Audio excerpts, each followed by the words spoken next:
looks like Jack Quinn might be back in the lineup, is he? Jack will be back, yeah. But we've got a couple guys that'll have to be game time just based on health. Is that why you gave Benson some time on the power play, just because you don't know which way you're going to go there? Yeah, I mean, in all likelihood he'll play, but we've got one other guy that's hurting too, so we'll get through warm-up and see if he can play. When you went back and looked at the game in Columbus again, the puck decisions on D, how did you address that, and what did you make of it when you went back and looked at it again? A couple of those plays were connected with puck support. We were changing on one of the plays.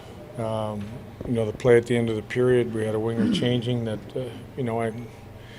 it's just not the person making the play. The support in the middle of the ice wasn't there, and the fact we were changing hurt us. So you can't just look at one aspect of it. The two games against Los Angeles and then the next one where you did play well defensively, was there less of that? I mean, I guess when I'm asking, were you more in sync? Yeah, for sure. I think that's how we addressed it. We went back and talked about the way we broke pucks out in those two games and how quick we got out of the zone and the puck support we got. I didn't think we got back to pucks quick enough in the Columbus game, and then when we did get back, I didn't think we made a quick enough play. So we went through that yesterday in our meeting, and you got to move forward. Chicago has brought in some new veteran players with a new approach around it. What kind of challenges does this team present to you?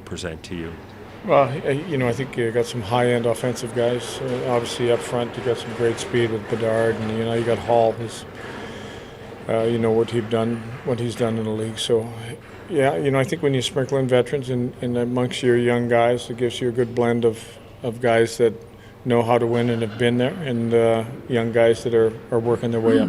The consistency that McLeod has shown as he's gotten more comfortable. Is he someone who could maybe earn even more of a role when it comes to the offensive side? I know he's so important to what you guys do defensively, but just what he and that group is doing offensively. Yeah, you look at that line. It's been a good line for us. We've tried to keep them together almost since the start of camp.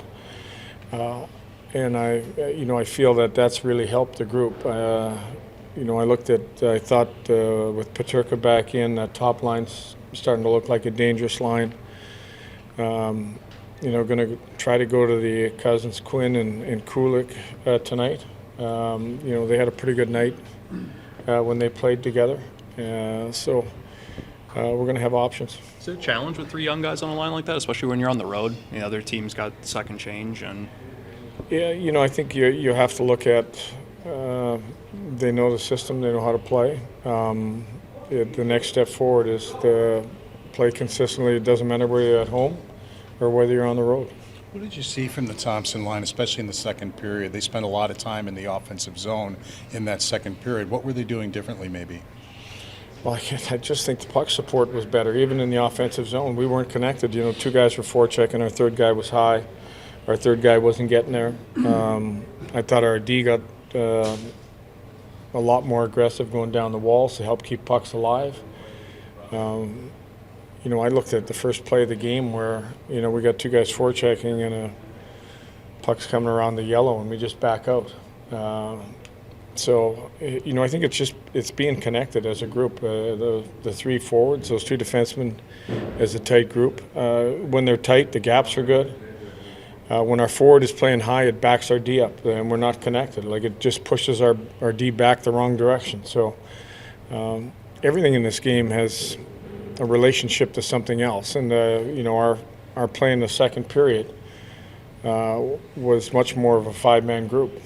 We talked a lot about the power play, but your penalty kill has given up a goal in everyone except the first one. What have you seen in your penalty kill that you'd like to improve? Just the big individual mistakes. I mean, we've had some great kills. Like on your way to a great kill and make one mistake or one bad read and it's in the back of our net. I mean, even that, that kill to that point, the denial and the entries and getting pucks down the ice was good. And then a big end zone mistake on the read on the play. And I think even Samuelson's intention to block was good. The intention was good, but I think some of the best shooters now hang on to it. They draw you out of the lane and then they shoot it. So I think a little bit more patience of just stay in the lane, give up that short side opportunity if they get it. There's a lot to like, but we got to get rid of the individual mistakes.